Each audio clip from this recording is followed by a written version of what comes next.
أعوذ بالله من الشيطان الرجيم.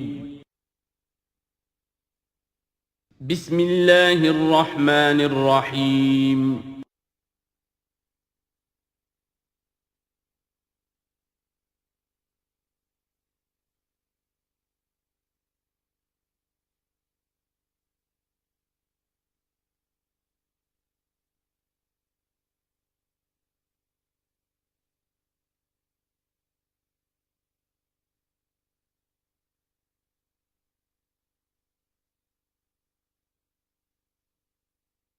اعوذ باللہ من الشیطان الرجیم بسم اللہ الرحمن الرحیم وَلَقَدْ أَرْسَلْنَا نُوحًا إِلَىٰ قَوْمِهِ فَلَبِثَ فِيهِمْ أَلْفَ سَنَةٍ إِلَّا 50 عَامًا فَأَخَذَهُمُ الطُّوفَانُ وَهُمْ ظَالِمُونَ صدق اللہ العظیم رب اشرح لي صدری ويسر لي امری واحلل عقدۃ من لسانی یفقہوا قولی۔ سورہ عنکبوت کے کل 7 رکوع ہیں۔ پہلا رکوع جیسا کہ میں عرض کر چکا ہوں کہ قرآن مجید کے اہم ترین مقامات میں سے ہے، خاص طور پر دعوت اور تحریک اور اللہ تعالیٰ کے دین کے غلبے کی جد و جہد میں جو مسائل درپیش ہوتے ہیں کارکنوں کو، اس دور میں جب کہ پرسیکیوشن ہو، ستایا جا رہا ہو، مشکلات آ رہی ہوں، قربانیاں دینی پڑیں، تو اس کے جتنے بھی مسائل پیدا ہوتے ہیں ان سب کا بہت ہی جامع جو بیان ہے اور رہنمائی ہے وہ اس رکوع میں آ چکی ہے۔ تو یہ نوٹ کر لیجئے کہ مطالعہ قرآن حکیم کے جس منتخب نصاب کا میں تذکرہ کرتا رہا ہوں چند دنوں سے، اس کا جو 5واں حصہ ہے، اس کا پہلا سبق جو ہے وہ اسی سورہ عنکبوت کے پہلے رکوع پر مشتمل ہے، اور یہ اس حصے کا یوں سمجھیے کہ بمنزلہ فاتحہ ہے اس حصے کے لیے۔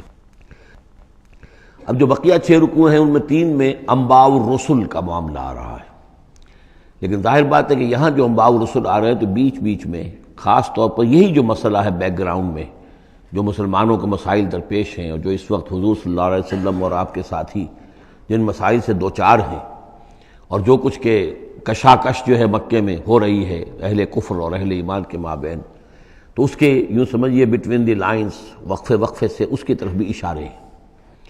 پھر جو بقیہ 3 رکوع رہ جائیں گے ان 3 رکوعوں میں 2 لڑیاں ہیں جو بٹی ہوئی ہیں۔ ایک لڑی میں خطاب ہے مشرکین عرب کی طرف، اور ایک لڑی میں جو اہل ایمان تھے، جو حضور صلی اللہ علیہ وسلم پر ایمان لائے تھے، جو ان مشکلات سے دوچار تھے، وہاں بھی پھر گن کر 10 ہدایات ان کو دی گئی ہیں۔ لیکن وہاں یہی ہے کہ وہ بٹی ہوئی ہونے کی وجہ سے لڑیاں وہ کٹا پھٹا معاملہ ہوگا، جیسے کہ سورہ بقرہ میں آپ کو بتا چکا ہوں یا سورہ نساء میں۔ وَلَقَدْ أَرْسَلْنَا نُوحًا إِلَىٰ قَوْمِهِ، اور ہم نے بھیجا تھا نوح کو اس کی قوم کی طرف، فَلَبِثَ فِيهِمْ أَلْفَ سَنَةٍ إِلَّا 50 عَامًا، تو رہا ان کے مابین وہ 1000 برس سے صرف 50 برس کم، 950 برس۔ حضرت نوح کا ذکر کتنی مرتبہ آ چکا ہے، لیکن یہ بات پہلے کبھی نہیں کہی گئی۔ یہاں کیوں کہی گئی کہ اے مسلمانوں تم ابھی پریشان ہو گئے ہو،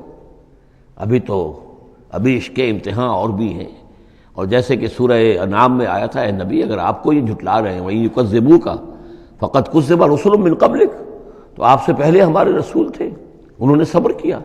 ذرا یاد کیجئے کہ ہمارے بندے نوح نے صلی اللہ علیہ السلام 950 برس تک صبر کیا۔ تو اے مسلمانوں تم سوچو، تم ابھی سے گھبرا گئے۔ یہ موج پریشاں خاطر کو پیغام لبے ساحل نے دیا ہے، دور وصال بحر کبھی تو موجوں میں گھبرا بھی گئی۔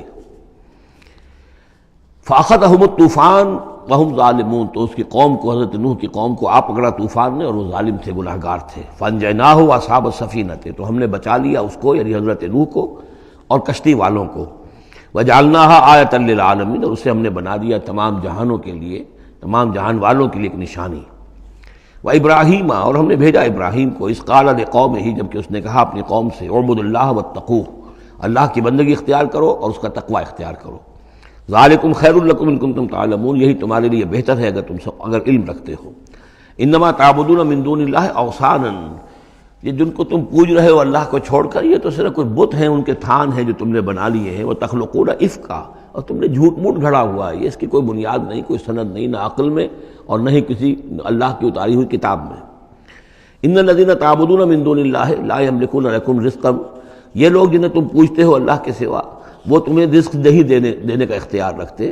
فابتغوا عند اللہ الرزق، تو رزق تلاش کرو اللہ کے پاس، اللہ سے مانگو رزق، اللہ سے اپنی مشکل کشائی کی درخواست کرو، اللہ سے اپنی حاجت روائی کے لیے دعا کرو، وَاعْبُدُوهُ اور اس کی بندگی کرو، وَاشْكُرُوا لَهُ اور اس کا شکر ادا کرو، الیہ ترجعون یقیناً اسی کی طرف تم لوٹا دیے جاؤ گے۔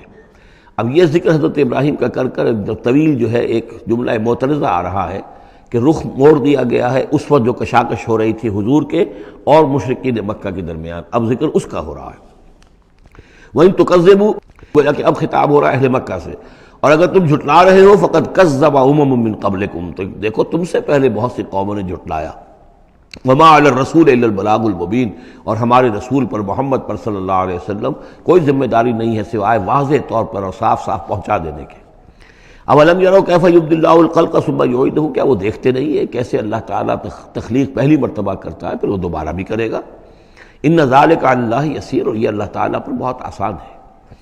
قل سیروا فی الارض فانظروا، اور تو ان سے کہیے کہ ذرا گھومو پھرو زمین میں اور دیکھو کیف بدا الخلق، کیسے اللہ تعالیٰ پہلے تخلیق کیا ہے اس نے خلق کو، ثم اللہ ينشئ النشأة الآخرہ، پھر اللہ اٹھائے گا یا اٹھاتا ہے۔ دنیا میں بھی ہو رہا ہے کہ کھیتی جو ہے وہ ختم ہو گئی، پھر اگلی پھر فصل آ گئی، پھر فصل آ گئی، یہ تو ایک سائیکل چل رہا ہے، اور پھر یہ کہ اللہ تعالیٰ دوسری مرتبہ تمہیں اسی طرح اٹھا دے گا۔ نشأۃ آخرہ جو ہے آخرت کی جو تمہیں اٹھانا ہے وہ اللہ کے اختیار میں ہے۔ ان اللہ علی کل شیء قدیر، یقیناً اللہ ہر شے پر قادر ہے۔ یعذب من یشاء ویرحم من یشاء، وہ جس کو چاہتا ہے عذاب دیتا ہے دے گا، اور جس کو چاہے گا رحم فرمائے گا۔ وإلیہ تقلبون، اور اسی کی طرف تم لوٹا دیے جاؤ گے۔ وما انتم بمعجزین فی الارض، اور تم اسے شکست نہیں دے سکتے زمین میں، ولا فی السماء، نہ آسمان میں، نہ زمین میں کہیں بھاگ کر نہ آسمان میں کہیں بھاگ کر اللہ کو عاجز کر سکتے ہو۔ وما لکم من دون اللہ من ولی ولا نصیر، اور نہیں ہے کوئی تمہارا اللہ کے سوا نہ حمایت، یعنی اللہ کے ورے یا اللہ کے مقابلے میں۔ یہ دون کا لفظ بہت سے معنی دیتا ہے عربی زبان میں، دیکھنا ہوتا ہے کس کانٹیکسٹ میں کیا معنی ہے۔ اس کانٹیکسٹ میں اللہ کے مقابلے میں تمہارا کوئی نہ ولی ہوگا نہ نصیر ہوگا، نہ کوئی حمایتی نہ مددگار۔ والذین کفروا بآیات اللہ ولقائہ، اور جن لوگوں نے کفر کیا اللہ کی آیات کا اور اس سے ملاقات کا انکار کیا، اولئک یئسوا من رحمتی، یہ وہ لوگ ہیں جو میری رحمت سے مایوس ہو چکے ہیں۔ واولئک لہم عذاب علیم، اور ان کے لیے دردناک عذاب ہے۔ یہاں یہ جملہ معترضہ ختم ہوا اور اب پھر حضرت ابراہیم کا تذکرہ آ رہا ہے۔ فما کان جواب قومہ، تو نہیں تھا کوئی جواب حضرت ابراہیم کی قوم کا، الا ان قالوا، سوائے اس کے کہ انہوں نے کہا اقتلوہ او حرقوہ، اس ابراہیم کو قتل کر دو یا اسے جلا دو۔ فانجاہ اللہ من النار، تو اللہ تعالیٰ نے انہیں نجات دی آگ سے۔ ان فی ذلک لآیات لقوم یؤمنون، اور یقیناً اس میں نشانیاں ہیں ان لوگوں کے لیے جو ایمان رکھتے ہیں۔ وقال انما اتخذتم من دون اللہ اوثانا مودۃ بینکم فی الحیاۃ الدنیا، اب یہ ہے جو بہت اہم جو بات ہے جو کہی ہے انہوں نے، اور انہوں نے کہا حضرت ابراہیم علیہ السلام نے کہ دیکھو تم نے جو یہ اللہ کے سوا بت بنا رکھے ہیں، انہیں پوجتے ہو، یہ بھی تم بھی جانتے ہو کہ ان کے پاس کچھ نہیں ہے، تم بھی جانتے ہو کہ ان کو کوئی اختیار حاصل نہیں ہے، تم بھی اور واقع ہو چکے ہو، میرے متنبع کرنے کے نتیجے میں تم آگاہ ہو چکے ہو کہ یہ تمہاری حماقت ہے، لیکن تم کیوں چمٹے ہوئے ہو؟ مودۃ بینکم فی الحیات الدنیا، دنیا کی زندگی میں تمہاری باہمی محبتیں جو ہے وہ چمٹا رہی ہیں۔ اب کیا کریں، ہماری قوم ہے، ہماری برادری ہے، ہمارا خاندان ہے، وہ سب یہی کر رہا ہے، میں اگر چھوڑ دوں گا تو میں آؤٹ کاسٹ ہو جاؤں گا، میں تو نکل جاؤں گا پھر برادری سے، اکیلا آدمی کیسا رہے۔ یہ چیزیں ہیں کہ جو انسان کو پھر جمع کر رکھتی ہیں۔ جیسے عصبیت کا ذکر آیا تھا پچھلی صورت میں کہ اب عصبیت نہیں ہونی چاہیے، اسی طریقے سے یہ عصبیت ہی نہیں بلکہ یہ کہ جتنے بھی رشتہ داریاں ہیں، دوستیاں ہیں، کاروبار ہیں، یہ معاملہ جو ہے کہ حق تم پر منکشف ہو چکا ہے، تم جان چکے ہو کہ یہ صرف کوئی شے نہیں ہے یہ تم کر رہے تھے، تمہارے آباء و اجداد نے جو رسمیں ڈالی ہوئی ہیں، اور تمہیں میں نے متنبع کر دیا ہے، تم نے اپنے جیوں میں جھانک کر دیکھ لیا ہے، اپنے گریبان میں جھانک کر دیکھ لیا ہے، اور تم پر یہ بات منکشف ہو چکی ہے کہ جو میں کہہ رہا ہوں وہ ٹھیک ہے، پھر بھی تم جو چمٹے ہوئے ہو اپنے اس نظام کے ساتھ، تو اس کا سبب صرف ایک ہے، وقال انما اتخذتم من دون اللہ اوثانا مودۃ بینکم فی الحیاۃ الدنیا، تمہاری باہمی محبتیں جو ہیں دنیا کی زندگی میں وہ تمہیں چمٹائے رہتی ہیں۔ یہی معاملہ ہے اس دنیا میں جب کوئی تحریک اٹھتی ہے اللہ کے دین کے کام کرنے کے لیے، اور بہت مخلص لوگ اس میں شامل ہوتے ہیں، محنت کرتے ہیں، کوشش کرتے ہیں۔ فرض کیجئے کسی شخص سے کوئی غلطی ہو گئی، کوئی غلط رخ مڑ گئی تحریک، اب وہ تحریک جو ہے وہ کافی عرصے کے بعد اس کے اثرات ظاہر ہوئے، اس کے نتائج جو ہے لوگوں کے سامنے آ رہے ہیں، محسوس بھی ہو جاتا ہے کہ یہ واقعتاً ہم کسی غلط راستے پر آ گئے ہیں، لیکن یہ کہ پھر وہ ایک عصبیت جماعتی ایسی پیدا ہو جاتی ہے کہ سب کچھ ماننے کے باوجود پھر اس جماعت کو چھوڑنے کو تیار نہیں ہوتے۔ ہماری دوستیاں ہیں، ہماری رشتہ داریاں ہیں، ہمارے کاروباری تعلقات ہیں، یا یہ کہ کچھ لوگوں کے تو اپنے مفادات بھی اس میں شامل ہو جاتے ہیں، اس لیے کہ کچھ عرصے کے بعد ہر جماعت جو ہے وہ ایک فرقہ بن جاتی ہے۔ جیسے کہ آپ کو معلوم ہے کہ اللہ تعالیٰ نے اس امت کے لیے جو ہے وہ 3 چیزوں کا بندوبست کیا ہے ختم نبوت کے خلا کو پر کرنے کے لیے۔ نبوت ختم ہو گئی محمد الرسول اللہ پر، تو جو خلا پیدا ہوا وہ 3 چیزوں سے پر ہوا۔ نمبر 1، قرآن کی حفاظت کا ذمہ اللہ نے لے لیا، جبکہ نہ تورات کا لیا تھا نہ انجیل کا لیا تھا۔ نمبر 2، ہر صدی میں مجددین کے اٹھانے کا اہتمام کر لیا، ایسے لوگ اٹھاتے رہے، نبی تو نہیں ہوں گے، وہی نہیں آئے گی، لیکن وہ دین کو تازہ کریں گے، دین کی حقیقی تعلیمات جو لوگ بھول چکے ہوں گے دوبارہ یاد دلائیں گے، دین کی اصل حقائق کی طرف متوجہ کریں گے۔ اور تیسرا یہ کہ ایک جماعت ضرور قائم رہے گی حق پر، لا تزال فی امتی طائفۃ قائمین علی الحق۔ اب ہوتا کیا ہے، ایک صدی میں کوئی ایک مجدد اٹھا، اس نے ایک محنت کی، کوشش کی، جد و جہد کی، کچھ لوگ اس کے گرد آ گئے، جمع ہو گئے، اعوان و انصار ہو گئے، وہ ایک جماعت بن گئے۔ لیکن یہ کہ اگلی نسل میں کیا ہوگا، یہ لوگ جو آئے تھے اس کے ساتھ، یہ تو آئے تھے فیس ویلیو پر اس کو قبول کرنے کے، یہ دعوت صحیح ہے، لیکن ان کی اولاد اب اس لیے چمٹ رہی ہے کہ ہمارے والد تھے اس جماعت میں۔ اب یہ عصبیت کا ایک سلسلہ شروع ہوا۔ تیسری نسل میں آ کر پھر یہ ہو جاتا ہے، اتنے عرصے میں اس جماعت کا ایک حلقہ بن گیا، اس کے آپس کے دوستیاں ہیں، تعلقات ہیں، لین دین بھی ہے، رشتہ داریاں بھی ہو گئی ہیں، لہذا وہ ایک فرقے کی شکل اختیار کر لیتے ہیں۔ اب اس فرقے کے ساتھ چمٹ کر لوگ رہتے ہیں، لیکن پھر اللہ تعالیٰ کسی اور کو اٹھاتا ہے، اور پھر کوئی اللہ کا بندہ جو ہے اسی کام کو اثر نو شروع کرتا ہے۔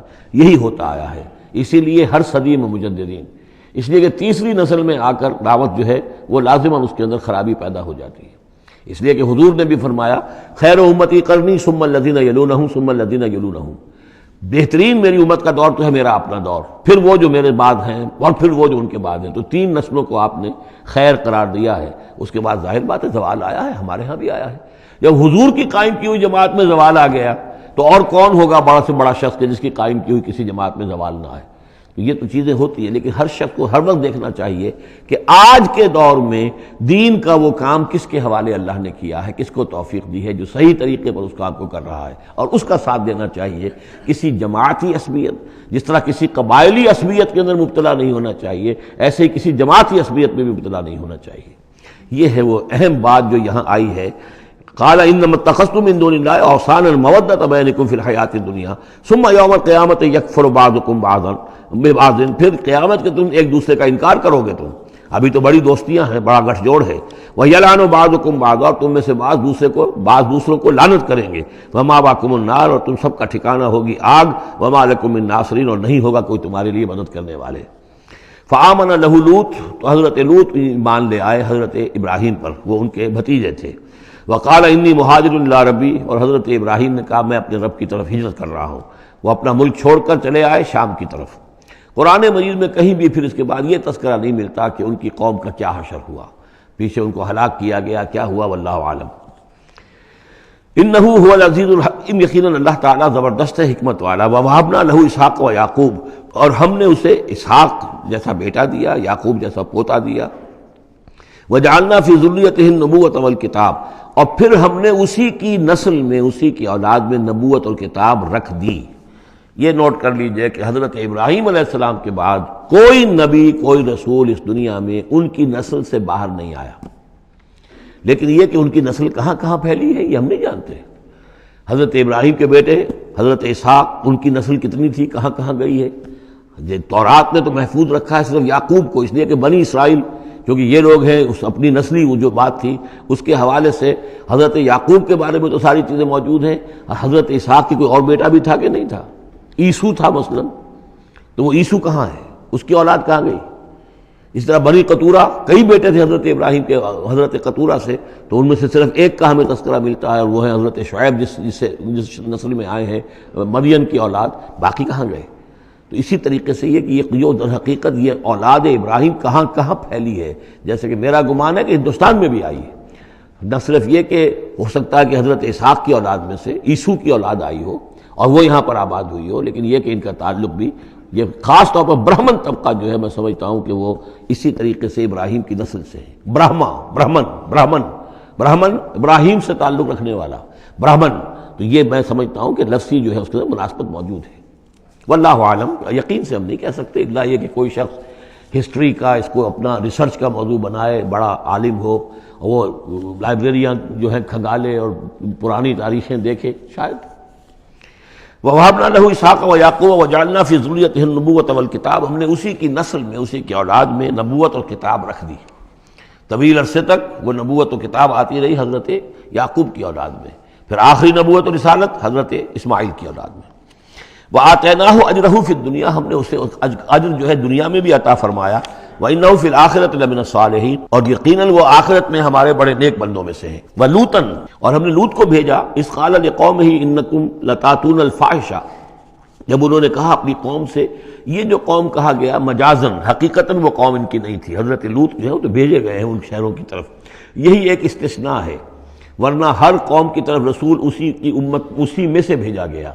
لیکن چونکہ حضرت ابراہیم کے بعد کوئی رسول کسی اور قوم میں ہو نہیں سکتا، اس لیے عمورہ اور صدوم کی بستیوں میں جو بھیجے گئے وہ حضرت لوط ہیں جو حضرت ابراہیم علیہ السلام کے بھتیجے ہیں۔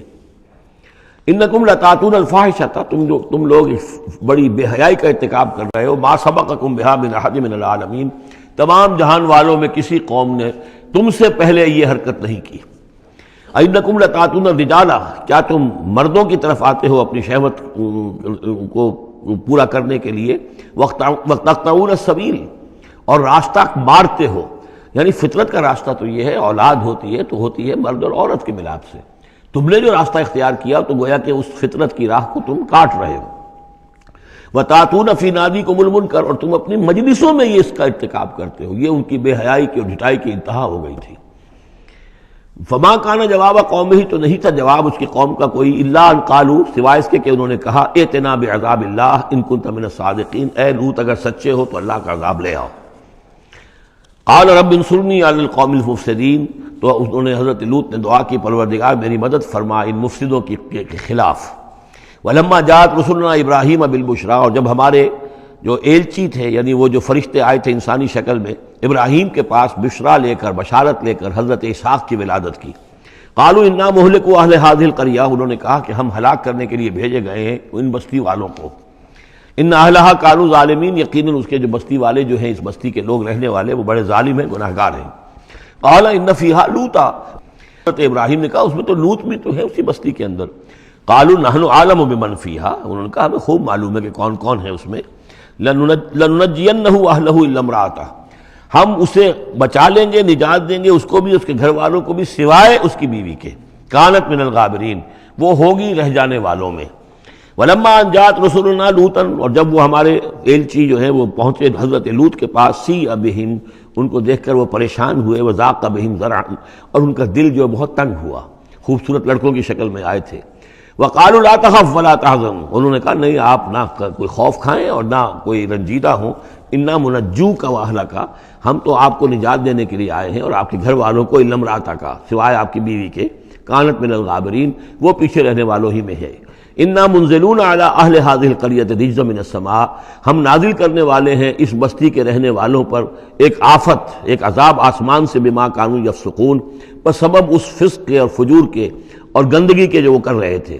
وَلَقَدْ تَرَكْنَا مِنْهَا آیَةً بَيِّنَةً، اور ہم نے چھوڑ دیا اس میں سے، اس بستی میں سے کوئی نشانی جو ہے وہ اس وقت تک موجود ہوگی جب کہ قرآن نازل ہوا ہے، اسی لیے کہ قرآن کہتا ہے بار بار تم گزرتے ہو ان بستیوں کے کھنڈرات کے اوپر سے، بَيِّنَةً لِقَوْمٍ يَعْقِلُونَ، ان لوگوں کے لیے کہ جو عقل سے کام لے۔ وَإِلَىٰ مَدْيَنَ أَخَاهُمْ شُعَيْبًا، اور مدین کی طرف ہم نے بھیجا ان کے بھائی شعیب کو، فقال یا قوم اعبدوا اللہ، اور انہوں نے کہا کہ اے میری قوم کے لوگوں اللہ کی بندگی کرو، وارجوا الیوم الآخرہ، اور دیکھو آخرت کے دن کی، قیامت کے دن کی انتظار میں رہو، امید میں رہو، وہ قیامت کا دن آ کر رہے گا۔ ولا تعثوا فی الارض مفسدین، اور زمین میں فساد مچاتے مت پھرو۔ فکذبوہ، تو انہوں نے اس کو جھٹلا دیا، فاخذتہم الرجفۃ، تو انہیں آ پکڑا ایک زلزلے نے، فاصبحوا فی دارہم جاثمین، تو وہ اپنے گھروں کے اندر پڑے رہ گئے اوندھے ہوئے۔ وعادا وثمودا، اسی طرح عاد اور سمود، وقد تبین لکم من مساکنہم، اور تمہیں معلوم ہے کہ ان کے مسکن کہاں تھے، تمہارے لیے واضح ہیں کہاں رہتے تھے یہ، کہاں آباد تھے۔ بزین لہم الشیطان اعمالہم، اور شیطان نے ان کے لیے ان کے برے اعمال کو، مشرکانہ افعال کو مزین کر دیا تھا، اسی میں مگن تھے، خوش تھے۔ فصدہم عن السبیل، اور روک دیا تھا انہیں اللہ کے صحیح راستے سے، صراط مستقیم سے، جو صراط توحید ہے اس سے۔ وَكَانُوا مُسْتَبْصِرِينَ، حالانکہ وہ تھے بہت ہوشیار، بہت غور کرنے والے، سوچنے والے، بڑے دانشور تھے، لیکن یہ کہ یہ بڑے دانشور جو ہے کسی جگہ ایسا بھی ہوتا ہے، بہت بڑا عقل مند انسان جو ہے وہ اپنے ناک کے نیچے کے پتھر سے ٹھوکر کھاتا ہے۔ یہ اور اس کی سب سے بڑی مثال جو ہے وہ ہمارے آج کل کے سائنسدان ہیں، کتنی باریکیاں دیکھ رہے ہیں اس کائنات کی، سب کچھ دیکھ لیا، اللہ نظر نہیں آتا، کہاں سے کہاں دیکھ رہے ہیں، کتنی بڑی بڑی ٹیلیسکوپس ہیں، اور کتنے ٹریلین وہ لائٹ ایئرز کے اوپر دریافت کر رہے ہیں کہ نیا ستارہ وجود میں آ گیا، سب کچھ ہو رہا ہے، لیکن یہ کہ ان تمام چیزوں کو دیکھنے کے باوجود ان کا دماغ اللہ کی طرف منتقل نہیں ہوتا۔ یہ ہے کہ ایک طرف سے اندھے ہیں، ایک آنکھ کھلی ہے، ایک آنکھ اندھی ہے۔ تو اگرچہ وہ بھی تھے بڑے ہوشیار، مستبصرین، یعنی استبصار جو ہے یہ باب استفعال، دیکھنا، بڑے غور سے دیکھا کرتے تھے، مشاہدہ کرتے تھے، آبزرو کرتے تھے، سب کچھ تھے، باقی سب کچھ نظر آیا انہیں، ڈھونڈنے والا ستاروں کی گزرگاہوں کا اپنے افکار کی دنیا میں سفر کر نہ سکا، وہ ساری جو ہے وہ ستاروں کی گزرگاہیں جو ہے ان کی تحقیق ہو رہی ہے، لیکن یہ کہ میں خود کون ہوں، کہاں سے آیا ہوں، کہاں جا رہا ہوں، میری زندگی کا مال کیا ہے، اس کا مقصد کیا ہے، بس پیدا ہونا، کھانا پینا، جانوروں کی طرح رہنا اور ختم ہو جانا۔ Is that all? Is death the end of our existence? کیا موت پر ہمارے وجود کا خاتمہ ہو جائے گا؟ تو کیا زندگی ہوئی، عمر دراز مانگ کے لائے تھے 4 دن، 2 آرزو میں کٹ گئے، 2 انتظار میں، کتنا وقت تو گزر گیا، بچپن کے اندر ابھی فہم ہی نہیں تھا، لڑکپن ہے، اس کے بعد نوجوانی ہے، اس کے کچھ اپنے ہی اور جو ہے اس کی کیفیات ہوتی ہیں، جب ذرا ہوش اور شعور آیا ہے، ایک ذرا ہوش میں آنے کے خطا کار ہیں ہم، اور اس کے بعد پھر بڑھاپا آ گیا، اور اس کے بعد جو ہے کہ لا یعلم من بعد علم شیئا، بس یہی زندگی ہے، یہ اشرف المخلوقات ہے، یہ مسجود ملائک کی زندگی یہ ہے؟ نہیں، اصل زندگی تو ہے تو اسے پیمانہ امروز و فردا سے نہ ناپ، جاویداں پہ ہم دواں ہر دم جواں ہے زندگی، وہ زندگی تو ابدی ہے۔ یہ تو اس کا چھوٹا سا حصہ علیحدہ کر کے ایک امتحانی وقفہ بنا دیا ہے، اسے ایک امتحانی وقفہ ہے، 3 گھنٹے کا نہیں، 30 سال کا صحیح، بس اس کے علاوہ کچھ نہیں، کوانٹیٹیو فرق ہے، کوالٹیٹیو نہیں۔ وَقَارُونَ وَفِرْعَوْنَ وَحَامَانَ، اور ہلاک کیا ہم نے قارون کو بھی اور فرعون کو بھی اور حامان کو بھی، وَلَقَدْ جَاءَهُم مُوسَىٰ بِالْبَيِّنَاتِ، ان کے پاس موسیٰ آئے تھے واضح تعلیمات لے کر، فَاسْتَكْبَرُوا فِي الْأَرْضِ، انہوں نے زمین میں تکبر کیا، وَمَا كَانُوا سَابِقِينَ، لیکن یہ کہ وہ ہماری پکڑ سے بچ کر نکل جانے والے نہیں تھے، ہم سے آگے نہیں نکل سکتے تھے۔ فَكُلًّا أَخَذْنَا بِذَنبِهِ، ہم نے سب کو پکڑا ان کے گناہوں کی پاداش میں۔ فَمِنْهُمْ مَنْ أَرْسَلْنَا عَلَيْهِمْ حَاصِبًا، تو ان میں وہ بھی تھے کہ جن پر ہم نے ایسی زوردار ہوا بھیجی جس میں پتھراؤ تھا، وہ ہوا جو ہے ان پر پتھراؤ کر رہی تھی، تو یہ قوم لوط پر بھی ہوا ہے، اور بعض حضرات کے نزدیک قوم عاد پر بھی، سخرها علیہم 7 لیال و8 ایام حسوما فتری القوم فیہا صرعا، ایک ایسی تیز آندھی آئی ہے، 7 راتیں اور 8 دن چلتی رہی کہ اس نے اٹھا کر پٹخا ہے، اور اس میں وہ کنکر بھی تھے، وہ بلٹس کا کام کر رہے تھے، جو چھوٹے اور سے بڑے پتھر تھے وہ کام کر رہے تھے میزائلز کا، تو یہ سب کے سب ہلاک ہو گئے۔ فمنہم من ارسلنا علیہ حاصبا ومنہم من اخذته الصیحہ، اور ان میں سے وہ بھی تھے کہ جن کو ایک چنگھاڑ نے آ پکڑا، یہ سمود اور اہل مدین تھے۔ ومنہم من خسفنا به الارض، ان میں وہ بھی تھے کہ جنہیں ہم نے زمین میں دھسا دیا، یہ قارون کا معاملہ ہے جو سورہ قصص میں آ چکا ہے۔ ومنہم من اغرقنا، اور وہ بھی تھے جنہیں ہم نے غرق کر دیا، اور غرق کرنے کے 2 طریقے ہوئے، ایک تو یہ کہ جو قوم آباد تھی، قوم نوح جہاں تھی وہی غرق کیا، وہی کا وہی، لیکن یہ کہ ایک یہ ہے کہ فرعون کو اور اس کے فوج کو اور لاؤ لشکر کو ان کے محل سے نکال کر، ان کے شہروں سے نکال کر لا کر اور دریا سمندر میں غرق کیا۔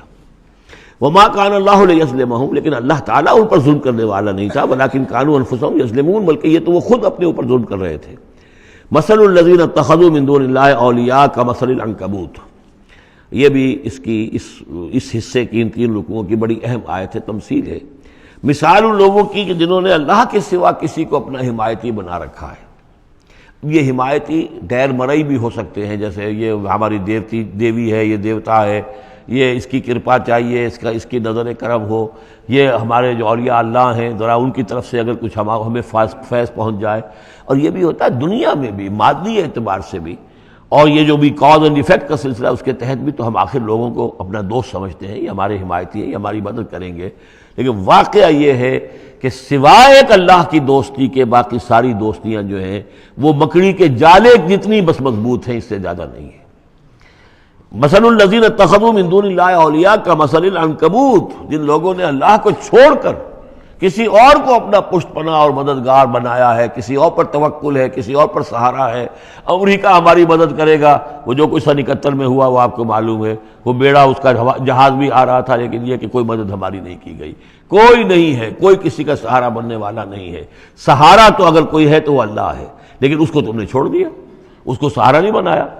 مثل الذین اتخذوا من دون اللہ اولیاء کمثل العنکبوت اتخذت بیتا، یہ بکری بھی تو ایک گھر بناتی ہے، جالا بناتی ہے۔ وَإِنَّ أَوْهَنَ الْبُيُوتِ لَبَيْتُ الْعَنكَبُوتِ، اور سب جانتے ہیں کہ تمام گھروں میں سب سے زیادہ کمزور گھر وہ اس مکڑی کا گھر ہے۔ لَوْ كَانُوا يَعْلَمُونَ، کاش کہ انہیں معلوم ہوتا۔ إِنَّ اللَّهَ يَعْلَمُ مَا يَدْعُونَ مِن دُونِهِ مِن شَيْءٍ، اللہ خوب جانتا ہے کہ جس کو یہ پکار رہے ہیں اللہ کے سوا کوئی شے ہے ہی نہیں۔ وَهُوَ الْعَزِيزُ الْحَكِيمُ، اور وہ زبردست ہے حکمت والا۔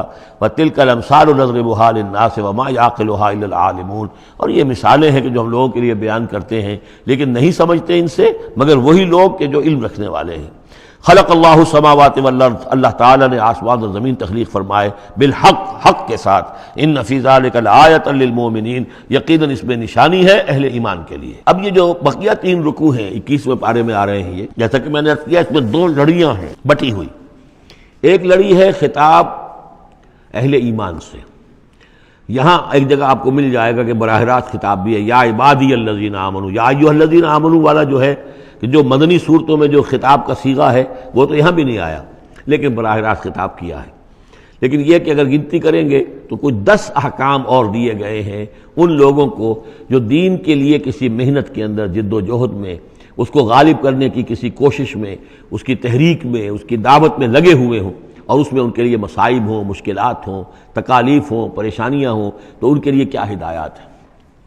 سب سے پہلی ہدایت 100 ہدایتوں کی ایک ہدایت، اتل ما اوحی الیک من الکتاب، تلاوت کرتے رہا کرو اس شے کی جو وحی کی گئی ہے آپ کی جانب کتاب میں سے۔ یہی ہم پڑھ چکے ہیں سورہ کہف میں بھی، وَاتْلُ مَا أُوحِیَ إِلَيْکَ مِن کِتَابِ رَبِّکَ لَا مُبَدِّلَ لِکَلِمَاتِهِ وَلَن تَجِدَ مِن دُونِهِ مُلْتَحَدًا۔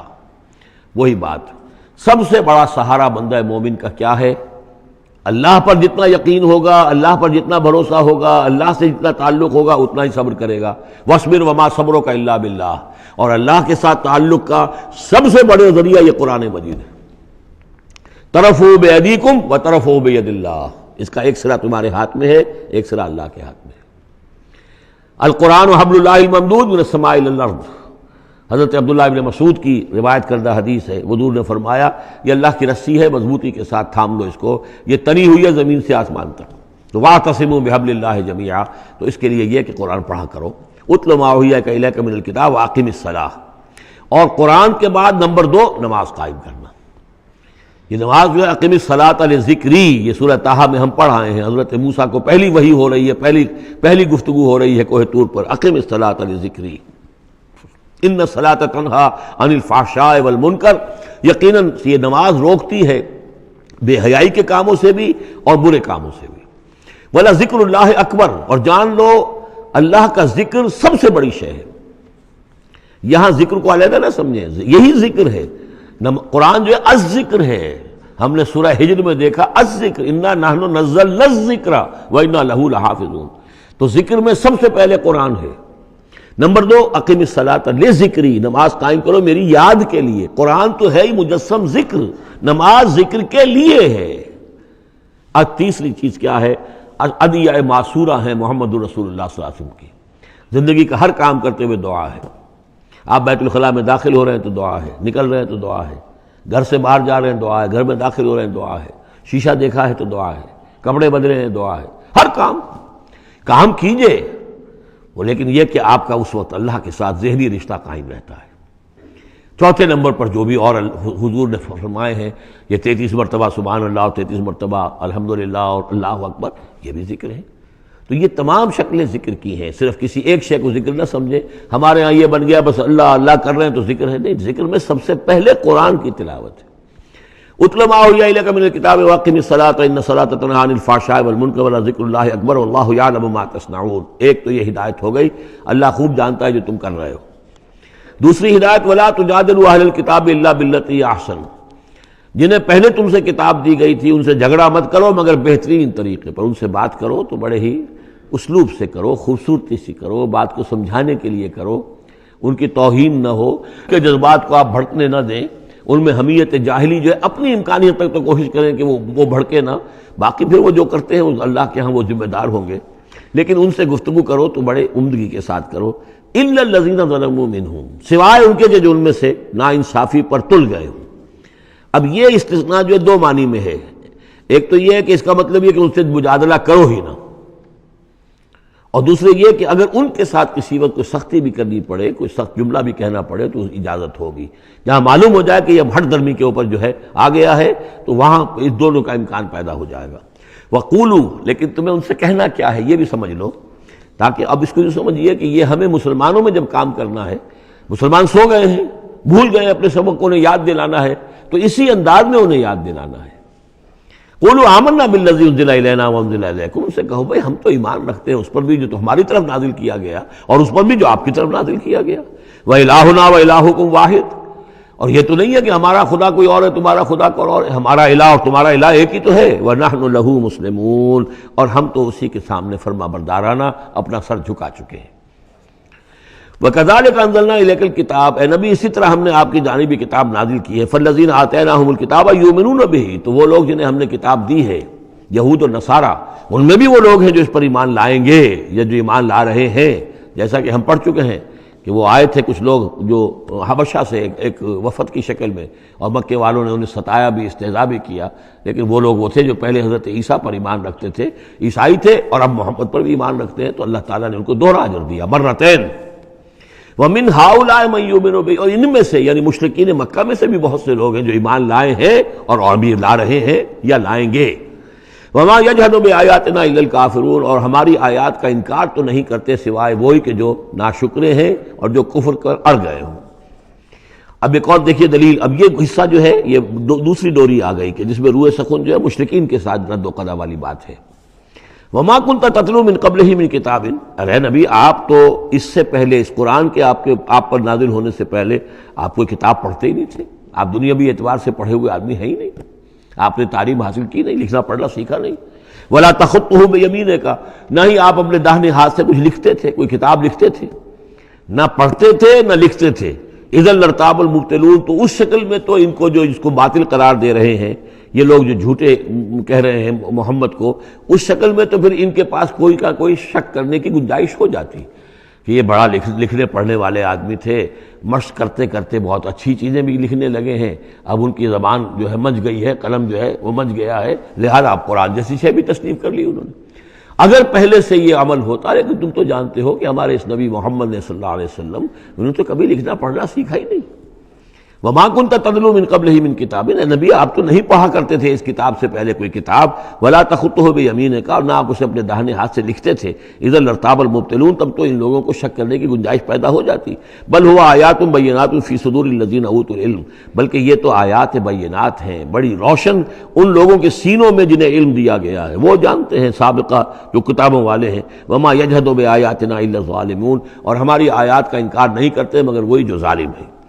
وَقَالُوا لَوْلَا أُنزِلَ عَلَيْهِ آیَاتٌ مِّن رَّبِّهِ، اور وہ کہتے ہیں کہ کیوں نہیں نازل کی جاتی ان کے اوپر کوئی نشانیاں ان کے رب کی طرف سے، وہی باتیں جو مستقل طور پر چلی آ رہی ہیں۔ قُلْ إِنَّمَا الْآيَاتُ مِنْ اللَّهِ، نبی کہہ دیجئے نشانیوں کا اختیار کل کا کل اللہ کے ہاتھ میں ہے۔ وَإِنَّمَا أَنَا نَذِيرٌ مُّبِينٌ، اور میں تو صرف واضح طور پر خبردار کر دینے والا ہوں۔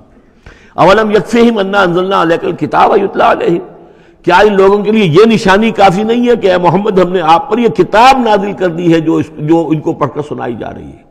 کیا یہ قرآن معجزہ نہیں ہے؟ کتنی مرتبہ ان کو چیلنج کیا گیا اس قرآن جیسی ایک صورت ہی بنا لاؤ، 10 صورتیں بنا لاؤ، کیا یہ معجزہ نہیں ہے؟ کیا یہ عاجز نہیں آ چکے ہیں؟ اولم یکفہم، تو کیا یہ نشانی ان کے لیے کافی نہیں؟ اگر تو حق کا طالب ہو، ہدایت کا طالب ہو تو یہ نشانی بھی کافی ہے۔ اولم یکفہم انا انزلنا علیک الکتاب یتلی علیہم ان فی ذلک لرحمۃ وذکری لقوم یؤمنون، یقیناً اس میں رحمت ہے اور یاد دہانی ہے، تذکیر ہے ان لوگوں کے لیے کہ جو مانتے ہیں۔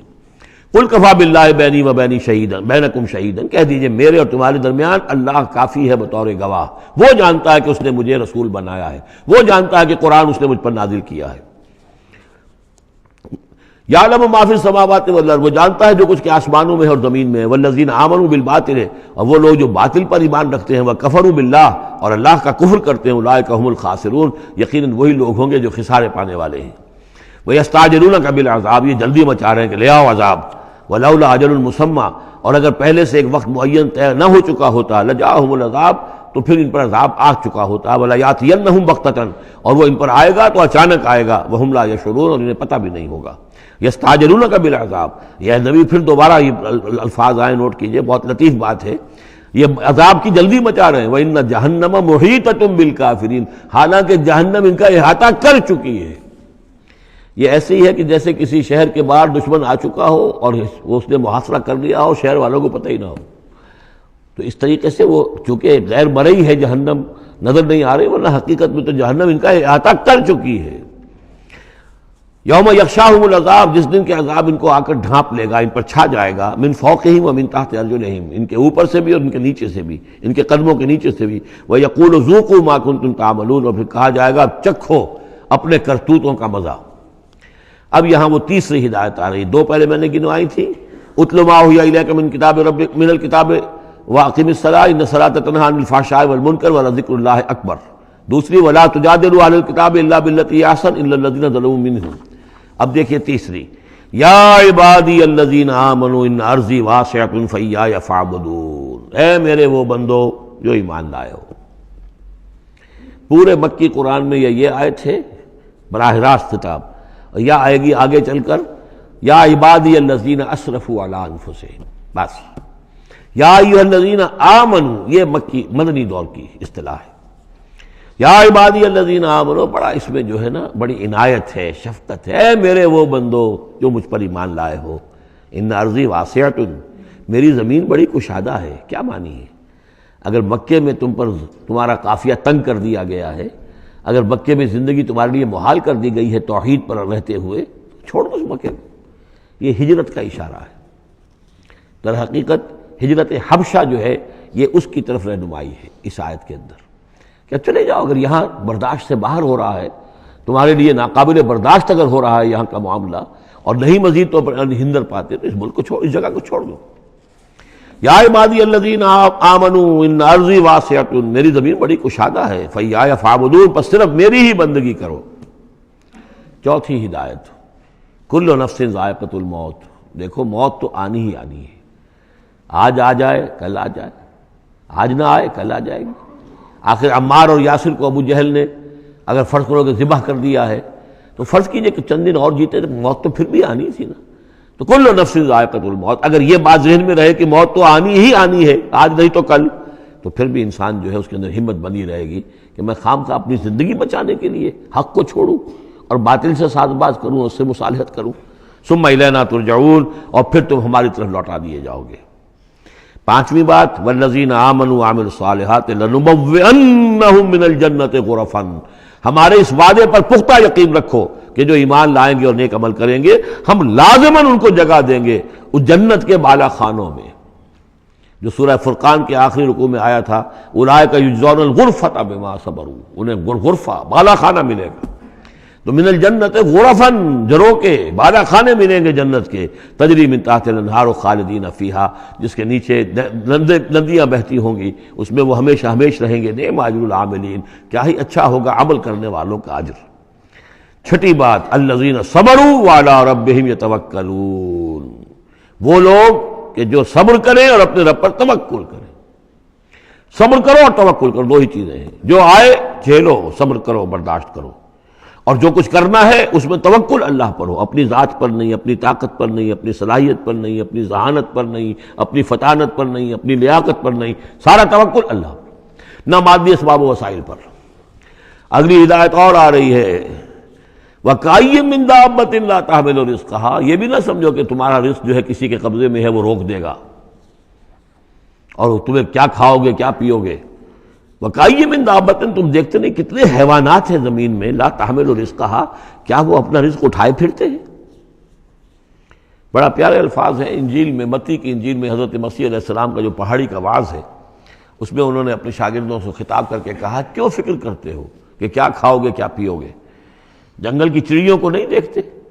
نہ وہ کاشت کرتی ہیں، نہ ہل چلاتی ہیں، نہ بیج بوتی ہیں، نہ فصل کاٹ کر کہیں رکھتی ہیں، نہ کھتے بھرتی ہیں، پھر بھی میں تم سے کہتا ہوں کہ وہ خالی پیٹ صبح گھر سے نکلتی ہیں، شام کو آسودہ ہو کر آ جاتی ہیں۔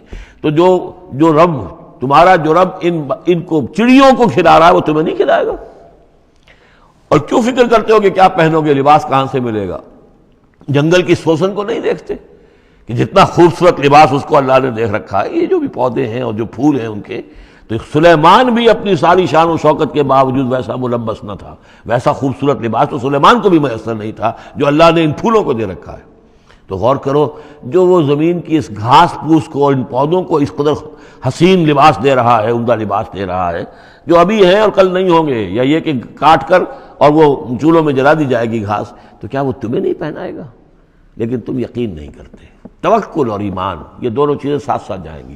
جتنا اللہ پر ایمان ہے اتنا ہی توکل ہوگا، جتنا ایمان کمزور ہے توکل بھی نہیں ہو سکے گا۔ تو الذین صبروا علی ربہم یتوکلون وکأی من دابۃ لا تحمل رزقها، یہ سارے جو ہیں چوپائے اپنا رزق لیے نہیں پھرتے، اللہ یرزقها وإیاکم، اللہ انہیں بھی رزق دیتا ہے، تمہیں بھی دے گا، وہو السمیع العلیم، اور یقیناً وہ سب کچھ سننے والا، جاننے والا ہے۔ ایسا نہیں کہ اسے معلوم نہ ہو کہ میرا بندہ بھوکا ہے، میرا وفادار، میرا سپاہی، میرے دین کے لیے کام کرنے والا، اسے یہ معلوم نہ ہو کہ اس کو احتیاج ہے، اس کی کوئی ضرورت ہے۔ وہ نہ معلوم کس کے دل میں ڈالے گا کہ جو اس کے لیے ذریعہ بنا دے گا اس کو، اور اس کی ضرورت پوری ہو جائے گی۔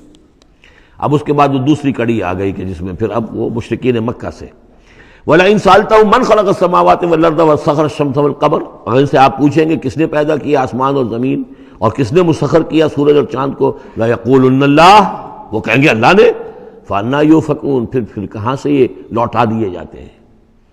اللہ یبسط الرزق لمن یشاء من عبادہ ویقدر لہ، یہ اللہ ہی ہے کہ جو اپنے بندوں میں سے جس کے لیے چاہتا ہے رزق کو کشادہ کر دیتا ہے، اور جس کے لیے چاہتا ہے ماپ تول کر دیتا ہے، کم کر دیتا ہے۔ ان اللہ بکل شیء علیم، یقیناً اللہ تعالیٰ ہر چیز پر ہر چیز کا علم رکھتا ہے۔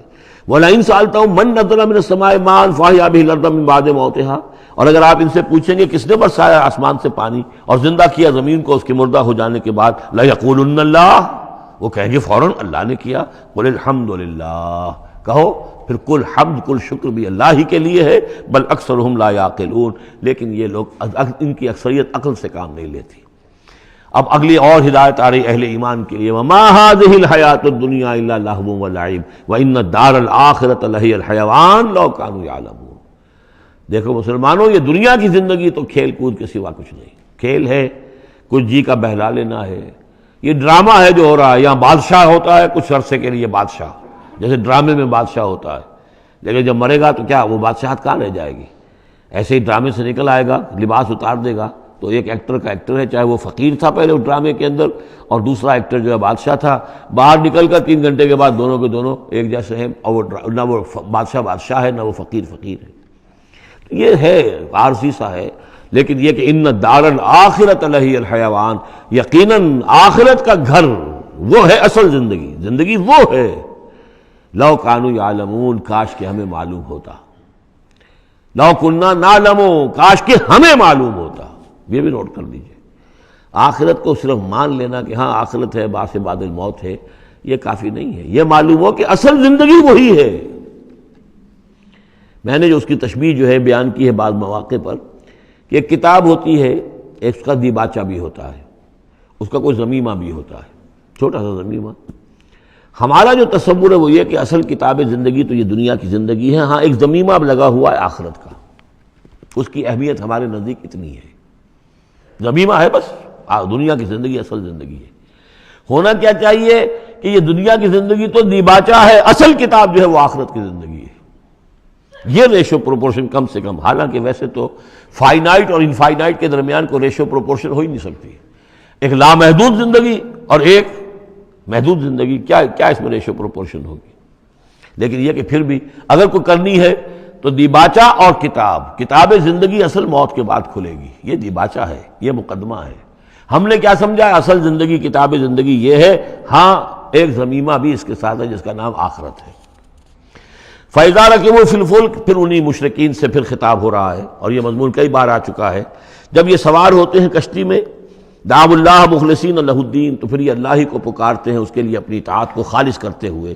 فلما نجاہم الی البر، اور جب اللہ تعالیٰ انہیں نجات دے دیتا ہے خشکی کی طرف، اذا ہم یشرکون، تو پھر یہ شرک کرنا شروع کر دیتے ہیں. لیکفروا بما آتیناہم، تاکہ یہ ناشکری کریں اور کفر کریں ہماری دی ہوئی نعمتوں کی، ولیتمتعوا، اور تاکہ بس مزے اڑا لیں. فسوف یعلمون، پھر یہ جان لیں گے. الہاکم التکاثر حتی زرتم المقابر کلا سوف تعلمون ثم کلا سوف تعلمون. اصل حقیقت تو اس وقت کھلے گی. اولم یروا انا جعلنا حرما آمنا، یہ پھر اہل ایمان سے کہا جا رہا ہے کیا یہ دیکھتے نہیں کہ ہم نے حرم کو ان کے لیے امن کی جگہ بنا دیا ہے. وَيُتَخَطَّفُ النَّاسُ مِنْ حَوْلِهِمْ، اور لوگ جو ہیں اچک لیے جاتے ہیں ان کے ارد گرد سے. باقی عرب کے اندر تو امن و امان تھا ہی نہیں. أَفَبِالْبَاطِلِ يُؤْمِنُونَ وَبِنِعْمَةِ اللَّهِ يَكْفُرُونَ، تو کیا یہ باطل پر ایمان رکھتے ہیں اور اللہ کی نعمت کا یہ کفران کر رہے ہیں. وَمَنْ أَظْلَمُ مِمَّنِ افْتَرَىٰ عَلَى اللَّهِ كَذِبًا أَوْ كَذَّبَ بِالْحَقِّ لَمَّا جَاءَهُ، اس شخص سے بڑا ظالم اور کون ہوگا جس نے کوئی چیز گھڑ کر اللہ کی طرف منسوب کر دی، اور اسی طرح وہ شخص کہ جس نے اللہ کی طرف سے آئے ہوئے حق کی تکذیب کر دی جبکہ اس کے پاس آیا. یہ دونوں ہم بدن جرم ہیں. یعنی اگر میں جھوٹ موٹ قرآن جو ہے خود تصنیف کر کے اللہ کی طرف منسوب کر رہا ہوں تو مجھ سے بڑا ظالم اور گناہ گار کوئی نہیں. لیکن یہ بھی سوچ لو اگر واقعتاً یہ اللہ کا کلام ہے جو میں تمہارے سامنے پیش کر رہا ہوں اور تم اس کی تکذیب کر رہے ہو تو تم سے بڑا ظالم کوئی نہیں. الیس فی جہنم مثوی للکافرین، تو کیا جہنم ہی میں ٹھکانہ نہیں ہے ان کافروں کا. اور آخری آیت جو ہے پھر اسی سیغے میں لنہدین والذین جاہدوا فینا، اہل ایمان کی دلجوئی کے لیے گھبراؤ نہیں، پریشان نہ ہو. والذین جاہدوا فینا لنہدینہم سبلنا، وہ لوگ کہ جو ہماری راہ میں جہاد کریں، محنت کریں، کوشش کریں، جد و جہد کریں، قربانیاں دیں، اثار کریں، انہیں مطمئن رہنا چاہیے ہمارا پختہ وعدہ ہے، مؤکد وعدہ ہے، ہم لازماً ان کی رہنمائی کریں گے اپنے راستوں کی طرف. لنہدینہم سبلنا وان اللہ لمع المحسنین، اور یقیناً اللہ تعالیٰ ساتھ ہے اہل احسان کے، جو اللہ تعالیٰ کے پر ایمان اور یقین اس درجے کا رکھتے ہوں اور اس کے لیے تن من دھن لگانے کے لیے تیار ہوں تو اللہ ان کے ساتھ ہے. یعنی اللہ کی نصرت ساتھ ہے، اللہ کی مدد ساتھ ہے، اللہ کی تائید ساتھ ہے. سورۃ الروم، بسم اللہ الرحمن الرحیم. الف لام میم، غلبت الروم فی ادنی الارض وهم من بعد غلبهم سیغلبون فی بضع سنین للہ الامر من قبل ومن بعد ویومئذ یفرح المؤمنون بنصر اللہ ینصر من یشاء وهو العزیز الرحیم. وعد اللہ لا یخلف اللہ وعدہ ولکن اکثر الناس لا یعلمون. یہ سورہ روم جو ہے اس میں آغاز میں جو مضمون آیا ہے وہ اس اعتبار سے بہت اہم ہے کہ ایک تاریخی پس منظر بھی ہے اس کا، اور ایک بہت بڑی پیشن گوئی تھی کہ جو ان آیات میں کی گئی تھی کہ جو پھر صحیح ایگزیکٹلی جیسے کہ پیشن گوئی اللہ نے کی تھی ان آیات میں وہ پوری ہوئی. یہ آپ ذہن میں رکھیے کہ بہت طویل عرصے تک، کئی 100 برس تک تاریخ کے اندر، جب یہ ایرانی امپائر بنی ہے کہ خسرو سے سائرس کے زمانے سے 2500 سال پہلے جو بادشاہ تھا ذوالقرنین، تو ایک بڑی سلطنت یہ تھی اور دوسری بڑی سلطنت جو تھی وہ سلطنت روما تھی. سلطنت روما کا سب سے بڑا حصہ تو خیر روم جو یورپ کے اندر تھا، لیکن یہ کہ یہ ترکی کا پورا علاقہ اور مغربی میڈیٹرینین کے ساتھ ساتھ جو ساحل ہے یہ ان کے پاس ہوتا تھا. ان دو حکومتوں میں جیسے سی سو ہوتا ہے، جھولا جھول رہی تھی تاریخ. کبھی ایرانیوں میں کوئی زوردار طاقتور بادشاہ اٹھا باصلاحیت، اس نے حملہ کیا اور رومیوں کو دھکیل دیا وہ یورپ کے اندر اور ایشیا خالی کرا لیا. کبھی رومیوں میں کوئی زبردست طاقتور کوئی بادشاہ اٹھا جو کہ جس کے اندر صلاحیت تھی، وہ آ کر ایرانیوں کو دھکیلتا ہوا پیچھے لے جاتا تھا. تو اس طریقے سے یہ سی 100 جو ہے یہ کئی 100 برس تک جاری رہا. حضور کی بعثت کے زمانے میں ایسا معاملہ ہوا ہے کہ سن 614 میں، 602 سے لے کر 614 تک، اور حضور کی ولادت ہوئی 571 میں، یعنی جب حضور کی عمر 31 برس تھی اس سے لے کر اور 45 برس کی عمر تک ایک مسلسل جنگ چلی ہے ان دونوں کے مابین، روم اور ایران کی. لیکن سن 614 میں ایک بڑی زبردست شکست دی کیخسرو پرویز، کیخسرو ثانی وہ اپنے آپ کو کہتا تھا. پہلا کیخسرو تو تھا ذوالقرنین اور ثانی میں ہوں. اب بہرحال یہ ایک بڑا باصلاحیت حکمران تھا. اس نے شکست دی ہے رومیوں کو بہت بری طرح. شام میں اب یہ چونکہ رومی عیسائی ہو چکے تھے، سن 300 عیسوی میں یہ عیسائی ہو چکے تھے. یروشلم ان کا مقدس مقام تھا لیکن نام رکھا ہوا تھا ایلیا. سن 70 میں جو یروشلم کو انہوں نے برباد کیا تھا، تو اس کے بعد ہیڈریان ایک رومن امپرر تھا جس نے کہ دوبارہ آباد کیا یروشلم کو، اور لیکن اس کا نام بدل دیا. اب یروشلم نہیں تھا یہ، اس کا نام تھا ایلیا. ایلیا میں ان کی وہ صلیب بھی تھی جو ان کے عقیدے کے مطابق حضرت مسیح علیہ السلام کو جس پر صلیب دی گئی تھی، ان کا مقدس مقام تھے یہ. ان سب سے بھی ان کو کھدیڑ دیا، تقریباً ترکی سے بھی نکال دیا. استنبول جو ہے قسطنطنیہ، اس پر بھی اندیشہ ہوا کہ شاید ایرانی حملہ کر دیں گے. اس حد تک رومیوں کا حال پتلا ہو گیا. اب ہو یہ رہا تھا کہ جو عرب میں مکے میں ادھر حضور کی دعوت ہے، شروع ہو چکی ہے، 5 برس ہو گئے حضور کو دعوت دیتے ہوئے، یا یہ کہ 15 برس ہونے کو آئے ہیں. لیکن ہوتا یہ تھا کہ یہ مشرکین مکہ یہ سمجھتے تھے کہ ایرانی تو ہمارے بھائی ہیں، وہ مشرک ہیں، آتش پرست ہیں، اور یہ نصرانی جو ہیں، یہ عیسائی جو ہیں، یہ مسلمانوں کے قریب تر ہیں، اس لیے کہ یہ عیسیٰ کو ماننے والے، موسیٰ کو ماننے والے، تو یہ لوگ جو ہیں ان سے قریب ہیں. تو وہ بغلے میں جا رہے تھے کہ مسلمانوں تمہارے جو ساتھی ہیں یا تم جیسے جو لوگ ہیں، تمہارے قریب کے لوگ پٹ رہے ہیں، دیکھو ہمارے ساتھی جو ہیں وہ بڑے فتح مند ہو رہے ہیں، وہ آگ کے پوجنے والے، وہ مشرک جو نہ موسیٰ کو مانتے ہیں، نہ عیسیٰ کو مانتے ہیں، نہ تورات کو مانتے ہیں، نہ انجیل کو مانتے ہیں، انہوں نے تمہارے ان ساتھیوں کو کس طریقے سے کھدیڑ دیا ہے، شکست دی ہے. تو اس پر مسلمانوں کو صدمہ ہوا. اس پر یہ آیات نازل ہوئی کہ اگرچہ اس وقت تو فی الواقع صورت کی بن گئی ہے، لیکن چند ہی سالوں کے اندر یہ صورت بدل جائے گی، اور یہ کہ رومیوں کو غلبہ حاصل ہو جائے گا. یہ پیشن گوئی کی گئی. اس پر پھر حضرت ابوبکر صدیق نے کسی کافر مشرک سے ایک شرط بھی مان لی کہ اگر یہ قرآن کی پیشن گوئی درست ثابت ہوئی تو تم مجھے 100 اونٹ دو گے، اور اگر غلط ثابت ہوئی تو پھر میں تمہیں 100 اونٹ دوں گا. لیکن حضور انہوں نے کیا تھا، شاید 3-4 سال کی کا یہ عہد کیا تھا. حضور نے کہا نہیں، بضع کا لفظ آ رہا ہے اس میں کہ چند سالوں کے اندر، بضع کا لفظ جو ہے وہ 9 تک اطلاق ہوتا ہے، تو 9 سال کو رکھو، اور شرط جو ہے دوبارہ اپنی اس 9 سال کے حوالے سے اونٹوں کی تعداد بھی بڑھا دی گئی، لیکن یہ کہ پھر شرط کی مدت 9 سال ہو گئی. لیکن 9 سال کے 9ویں سال ہی وہ جو ہے وہ جو پیشن گوئی قرآن کی تھی کہ وہ صحیح ثابت ہوئی.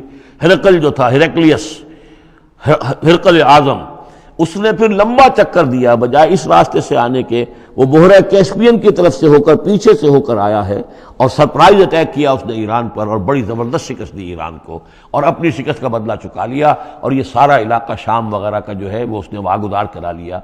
اور وہی تھا زمانہ جب کہ مسلمانوں کو میدان بدر میں فتح حاصل ہوئی.